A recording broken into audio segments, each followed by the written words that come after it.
Hi ಗೆಳೆಯರೇ, ನಾನು ನಿಮ್ಮ ಸವಿತಾ. ನಾನು ಸಿಟಿಯೊಂದರಲ್ಲಿ ಅಡುಗೆ ಕೆಲಸ ಮಾಡುತ್ತಿದ್ದೇನೆ. ನನಗೆ ಕಲ್ಯಾಣವಾಗಿ 15 ವರ್ಷಗಳು ಕಳೆದು ಹೋಗಿವೆ. ಮನೆಯಲ್ಲಿ ನಾವು ಎಲ್ಲರೂ ಚೆನ್ನಾಗಿದ್ದು ಎಲ್ಲರೂ ಸಂತೋಷವಾಗಿ ಇದ್ದೇವೆ. ಇವಾಗ ನೇರವಾಗಿ ಕತೆಗೆ ಹೋಗೋಣ. ನನಗೆ ಕಲ್ಯಾಣವಾದ 3-4 ವರ್ಷಗಳ ಕಾಲ ನಾನು ಮನೆಯಲ್ಲಿ ಸುಖವಾಗಿ ಸಂತೋಷವಾಗಿ ಇದ್ದೆ. ಏಕೆಂದರೆ ನನ್ನ ಕರಿಮಣಿ ಮಾಲೀಕ ನನ್ನ ಹಸಿವನ್ನು ಪ್ರತಿದಿನ ತೀರಿಸುತ್ತಿದ್ದರು. ಹೀಗಾಗಿ ನನಗೆ ಯಾವುದರ ಕೊರತೆಯೇ ಇರಲಿಲ್ಲ. ಆದರೆ ಹೀಗೆ ಒಂದಿಷ್ಟು ದಿನಗಳ ಬಳಿಕ ಅವರ ಬ್ಯುಸಿನೆಸ್ನಲ್ಲಿ ನಮಗೆ ಸಾಕಷ್ಟು ನಷ್ಟ ಉಂಟಾಯಿತು.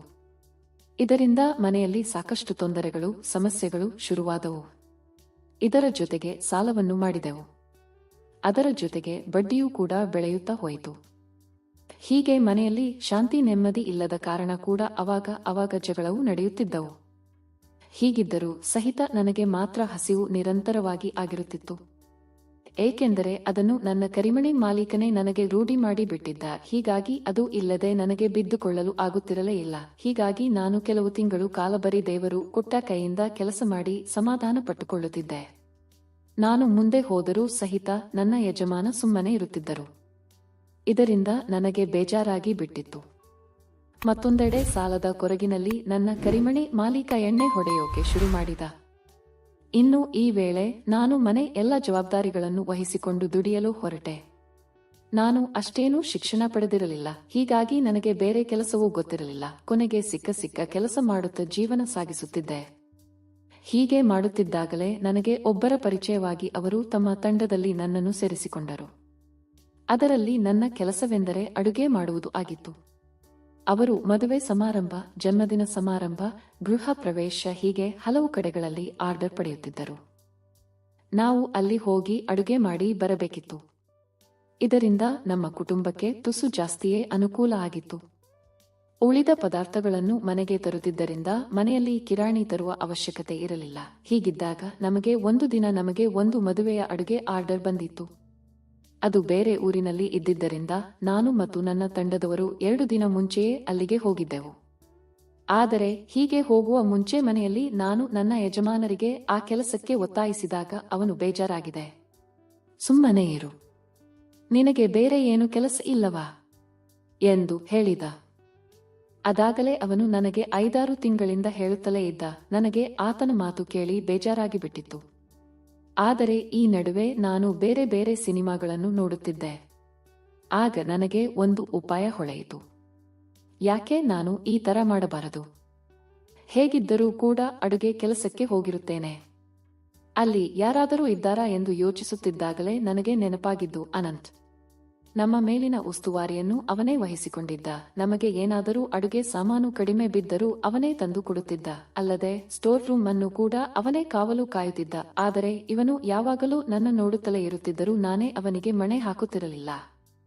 ಹೀಗೆ ಈ ಬಗ್ಗೆ ಹಲವು ದಿನ ಯೋಚಿಸಿದೆ. ಹೀಗೆ ಯೋಚಿಸುತ್ತಿದ್ದಾಗಲೇ ನಮಗೆ ಬೇರೆ ಊರಿನಲ್ಲಿ ಸಮಾರಂಭಕ್ಕೆ ಅಡುಗೆ ಮಾಡುವ ಕೆಲಸ ಸಿಕ್ಕಿತ್ತು. ಅದು 2 ದಿನದ ಸಮಾರಂಭವಾಗಿತ್ತು. ನಾವು ಹಿಂದಿನ ದಿನ ಸಾಯಂಕಾಲವೇ ಹೋಗಬೇಕಿತ್ತು.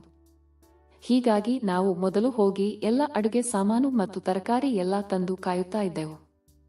ಆಮೇಲೆ ಅವನು ಬಂದು ಅವುಗಳನ್ನು ಸ್ಟೋರ್ ರೂಮಿನಲ್ಲಿ ಇಟ್ಟು ಕೀ ಹಾಕಿದ. ಸಂಜೆ ಸುಮಾರು 10 ಗಂಟೆಗೆ ನಮ್ಮ ತಂಡದ ಉಳಿದ ಸಿಬ್ಬಂದಿ ಬಂದರು. ತರಕಾರಿ ಎಲ್ಲ ತೊಳೆದು ಕತ್ತರಿಸುವ ಕೆಲಸ ನಮ್ಮದಾಗಿತ್ತು. ಅಡುಗೆ ಮಾಡುವವರು ಬೇರೆಯವರು ಆಗಿದ್ದರು. ಹೀಗೆ ಅಡುಗೆ ಮಾಡುವಾಗ ಅವನು ಆವಾಗ ನನ್ನ ನೋಡುತ್ತಾ ಇದ್ದ. ನಾವು ಮಾತ್ರ ಅಡುಗೆ ಕೆಲಸದಲ್ಲಿ ನಿರತರಾಗಿದ್ದೆವು. ಏಕೆಂದರೆ ಅಡುಗೆ ಕೆಲಸ ನೀಟಾಗಿ ಇರಬೇಕಿತ್ತು. ಆಗ ನಾನು ಕೂಡಲೇ ಆ ಕೆಲಸ ಬಿಟ್ಟು ಹೊರಗೆ ಹೋದೆ. ಅದಾಗಲೇ ಸೂರ್ಯ ಮುಳುಗಿ 4-5 ಗಂಟೆ ಆಗಿತ್ತು. ನಾನು ಹೊರಗೆ ಹೋಗುವ ಮುಂಚೆಯೇ ಅಲ್ಲಿಯೇ ಒಂದು ಗಿಡದ ಹಿಂದೆ ಹೋಗಿ ಸ್ವಲ್ಪ ನೀರು ಬಿಡುತ್ತಾ ಇದ್ದ. ಆಗ ನಾನು ಅದನ್ನು ನೋಡಿ ದೂರದಿಂದಲೇ ಸುತ್ತುವರೆದು ಅವನ ಎದುರಿಗೆ ಬಂದು ನಿಂತಿದ್ದೆ. ಆದರೆ ಕತ್ತಲೆ ಜಾಸ್ತಿ ಇದ್ದಿದ್ದರಿಂದ ಏನು ಕಾಣುತ್ತಿರಲಿಲ್ಲ. ಆಗ ಅವನು, ನೀವು ಇಲ್ಲಿ ಬಂದಿದ್ದು ಯಾಕೆ? ಎಲ್ಲರೂ ಒಳಗೆ ಅಡುಗೆ ಮಾಡ್ತಾ ಇದ್ರಲ್ಲ ಎಂದು ರಾಗ ಎಳೆಯತೊಡಗಿದ. ಆಗ ನಾನು, ನೀವು ಯಾವುದಕ್ಕೆ ಬಂದಿದ್ದೀರಿ? ಅದಕ್ಕೆ ನಾನು ಬಂದಿದ್ದೆ ಎಂದು ಹೇಳಿದೆ. ನಾನು ಮೊದಲೇ ನಿರ್ಧಾರ ಮಾಡಿದಂತೆ ಈ ಬಾರಿ ಹೇಗಾದರೂ ಮಾಡಿ ಮನೆಯಲ್ಲಿ ಸಿಗದಿದ್ದನ್ನು ಹೊರಗೆ ಪಡೆಯಬೇಕು ಎಂದು ನಿರ್ಧಾರ ಮಾಡಿದ್ದೆ. ಆಗ ನಾನು ಮತ್ತೆ ನಡೀರಿ ಅಡುಗೆ ಮಾಡಬೇಕು ಎಂದು ಹೇಳಿದಾಗ ಅವನು, ನೀವು ಹೋಗಿ, ನನ್ನ ಫೋನ್ ಇಲ್ಲೇ ಬಿದ್ದಿದ್ದೆ ಅನ್ಸುತ್ತೆ. ಕತ್ತಲಲ್ಲಿ ಕಾಣುತ್ತಾ ಇಲ್ಲ, ಸ್ವಲ್ಪ ನಿಮ್ ಫೋನ್ನಿಂದ ಕಾಲ್ ಮಾಡಿ ಅಂತ ಹೇಳಿದ. ಆಗ ನಾನು ನನ್ನ ಫೋನ್ನಿಂದ ಕಾಲ್ ಮಾಡಿದಾಗ ಅವನ್ ಮೊಬೈಲ್ ಸ್ವಿಚ್ ಆಫ್ ಬರ್ತಾ ಇತ್ತು. ಆಗ ನಾನು ಸ್ವಿಚ್ ಆಗಿದೆ ಎಂದು ಹೇಳಿದೆ. ಆಗ ಅವನು ಸರಿ ನಿಮ್ಮ ಫೋನ್ ಕೊಟ್ಟು ಹೋಗಿ ನಾನು ತಂದು ಕೊಡ್ತೇನೆ ಎಂದು ಹೇಳಿದ. ನಾವು ಸರಿ ಎಂದು ಹೇಳಿ ಅಡುಗೆ ಮನೆಗೆ ಹೋದಾಗ ಅಡುಗೆ ಕೆಲಸದ ತಯಾರಿ ಜೋರಾಗಿ ನಡೆಯುತ್ತಾ ಇತ್ತು. ಆಮೇಲೆ ಅವನು ಅಲ್ಲಿಗೆ ಬಂದು ಎಲ್ಲರನ್ನೂ ನೋಡುತ್ತಾ ಇರುತ್ತಾ ಇದ್ದ. ಆದರೆ ನನ್ನ ಕಡೆಗೆ ಮಾತ್ರ ನೋಡುವಾಗ ನಗೋದು ಅದು ಇದು ಅಂತ ಮಾಡ್ತಾ ಇದ್ದ. ಆಗ ನನಗೆ ಸ್ಟೋರ್ ರೂಮಿನಲ್ಲಿ ಇಟ್ಟಿದ್ದ ಮಸಾಲೆ ಪದಾರ್ಥ ಬೇಕಾಗಿತ್ತು. ಸ್ವಲ್ಪ ಅದನ್ನ ತೆಗೆದು ಕೊಡಿ, ಅದನ್ನೆಲ್ಲ ಹುರಿದು ಪುಡಿ ಮಾಡಬೇಕು ಎಂದು ಹೇಳಿದೆ. ಆಗ ಅವನು ನನಗೆ ಅದು ಗೊತ್ತಾಗೋದಿಲ್ಲ, ನೀವೇ ಬನ್ನಿ ಎಂದು ಹೇಳಿ ಸ್ಟೋರ್ ರೂಮಿಗೆ ಹೋದ. ನಾನು ಅಲ್ಲಿನ ಮಸಾಲೆ ಪದಾರ್ಥಗಳನ್ನು ತೆಗೆದುಕೊಳ್ಳುತ್ತಿದ್ದೆ. ಅವನು ಅಲ್ಲಿಂದಲೇ ಸೌಂದರ್ಯವನ್ನು ನೋಡುತ್ತಾ ನಿಂತಿದ್ದ. ಹೀಗೆ ತೆಗೆದುಕೊಳ್ಳುವಾಗ ನಾನು ಅಚಾನಕ್ ಆಗಿ ಮುಂದೆ ನೋಡಿದಾಗ ಅವನ ಜೊತೆಗೆ ಮತ್ತೊಬ್ಬನು ನಿಂತಿದ್ದು ನನ್ನ ಗಮನಕ್ಕೆ ಬಂದಿತು. ಆಗ ನಾನು ನಕ್ಕು ಸುಮ್ಮನಾಗಿ ಆಮೇಲೆ ಮಸಾಲೆ ಪದಾರ್ಥಗಳನ್ನು ತೆಗೆದುಕೊಂಡು ಅಡುಗೆ ಮಾಡಲು ಬಂದೆ. ಹೀಗೆ ಅಡುಗೆ ಮಾಡುತ್ತಾ ಕೂತಾಗ ಅವನು ಹೊರಗೆ ಹೋಗುವ ಮುಂಚೆ 11 ಆಗಿದೆ. ಯಾರಿಗಾದರೂ ಏನು ಬೇಕು ಹೇಳಿ, ಆಮೇಲೆ ಎಲ್ಲ ಅಂಗಡಿ ಬಂದ್ ಆಗುತ್ತೆ ಅಂತ ಹೇಳಿದ. ಎಲ್ಲರೂ ತಮಗೆ ಬೇಕಾಗಿದ್ದನ್ನು ಹೇಳಿದರು. ಆಗ ನನಗೆ ಕೇಳಿದಾಗ ಏನಿಲ್ಲ ಎಂದು ಹೇಳಿದೆ. ಆದರೆ ಅವನು ಹೀಗೆ ಹೋದ ಮೇಲೆ ನಾನು ಅವನಿಗೆ ಫೋನ್ ಮಾಡಿದಾಗ ಹೇಳಿ ಗೊತ್ತಾಯ್ತು ಅಂತ ಹೇಳಿದ. ಆಗ ನಾನು ಫೋನ್ ಸಿಕ್ಕಿತಾ ಎಂದು ಕೇಳಿದಾಗ ಅವನು ಹೌದು ಸಿಕ್ಕಿದೆ ಅಂತ ಹೇಳಿದ. ಹೀಗೆ ಅವನ ಜೊತೆಗೆ ಸ್ವಲ್ಪ ಹೊತ್ತು ಮಾತನಾಡಿದ ಬಳಿಕ ನಾನು ಅದನ್ನು ತಗೊಂಡು ಬನ್ನಿ ಎಂದು ಹೇಳಿದೆ. ಆಗ ಅವನು ಅದನ್ನು ಎಂದರೆ ಎಂದ. ಆಗ ನಾನು ಹೆಲ್ಮೆಟ್ ತಗೊಂಡು ಬನ್ನಿ ಏನು ನೇರವಾಗಿ ಹೇಳಿದೆ. ಅವನಿಗೆ ಎಲ್ಲವೂ ಅರ್ಥವಾಗಿತ್ತು. ಅವನು ಬೈಕ್ ಮೇಲೆ ಬರುವಾಗ ಹೆಲ್ಮೆಟ್ ಜೊತೆಗೆ ಉಳಿದ ಅಡುಗೆ ಸಾಮಾನು ತಿಂಡಿಯನ್ನು ತಂದಿದ್ದ. ಆಗ ನಾನು ಅವನ ಕಡೆಗೆ ನೋಡಿದೆ. ಏನು ಎನ್ನಲಿಲ್ಲ. ಆಮೇಲೆ ತುಸು ಹೊತ್ತಿನ ಬಳಿಕ ನಾನು ಅವನಿಗೆ ಫೋನ್ ಮಾಡಿ ಆವಾಗಲೇ ಹೋಗಿದ್ದ ಜಾಗಕ್ಕೆ ಮತ್ತೆ ಹೋದೆ.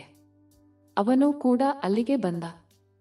ಆಗ ಅವನು ಮತ್ತೆ ಇವಾಗ ಯಾಕೆ ಹೊರಗೆ ಬಂದಿರಿ ಎಂದು ಕೇಳಿದ. ಆಗ ನಾನು ಅವನಿಗೆ ಜಾಸ್ತಿ ಹೊತ್ತು ಇಲ್ಲೇ ಇದ್ದರೆ ಅಡುಗೆ ಕೆಲಸದವರು ಬರುತ್ತಾರೆ ಎಂದು ಹೇಳಿದೆ. ಅವನು ತಡಮಾಡದೆ ಆ ಕೆಲಸ ಶುರು ಮಾಡಿದ. ಸಮಯ ಬೇರೆ ಜಾಸ್ತಿ ಇರಲಿಲ್ಲ. ಆಮೇಲೆ ಅಲ್ಲಿಂದ ಹೊರಟು ಮತ್ತೆ ಅಡುಗೆ ಕೆಲಸಕ್ಕೆ ಹೋದೆ. ಹೀಗೆ ಒಂದಿಷ್ಟು ದಿನಗಳ ಕಾಲ ನಾವು ಅಡುಗೆ ಕೆಲಸಕ್ಕೆ ಹೋದಾಗ ಈ ರೀತಿ ಬೇರೆ ಬೇರೆ ಕೆಲಸವನ್ನು ಮಾಡುತ್ತಲೇ ಇದ್ದೆವು. ಆಮೇಲೆ ಒಂದು ದಿನ ಅವನು ನಮ್ಮ ಕಡೆಗೆ ಕೆಲಸವನ್ನು ಬಿಟ್ಟು ಬೇರೆ ಸೇರಿದ. ಅವನಿಗೆ ಯಾಕೆ ಎಂದು ಕೇಳಿದಾಗ ಅವನು ಸುಮ್ಮನೆ ಯಾರಿಗೂ ತೊಂದರೆ ಆಗಬಾರದು ಎಂದು ಅಲ್ಲಿ ಕೆಲಸ ಬಿಟ್ಟು ಬೇರೆ ಕಡೆಗೆ ಸೇರಿದ್ದೀನಿ. ನೀವು ಅಲ್ಲೇ ಅಡುಗೆ ಕೆಲಸ ಮುಂದುವರೆಸಿ. ಇವಾಗ ಇಷ್ಟಕ್ಕೆ ಸಾಕು. ಯಾವಾಗಾದರೊಮ್ಮೆ ಭೇಟಿಯಾಗೋಣ ಎಂದು ಹೇಳಿದ. ಅವನ ಮಾತು ನನಗೂ ಕೂಡ ಸರಿ ಎನ್ನಿಸಿತು. ಫ್ರೆಂಡ್ಸ್, ಈ ಕತೆ ಇಷ್ಟವಾಗಿದ್ದರೆ ಇದಕ್ಕೊಂದು ಲೈಕ್ ಕೊಟ್ಟು ನಮ್ಮ ಚಾನೆಲ್ ಸಬ್ಸ್ಕ್ರೈಬ್ ಮಾಡಿಕೊಳ್ಳಿ.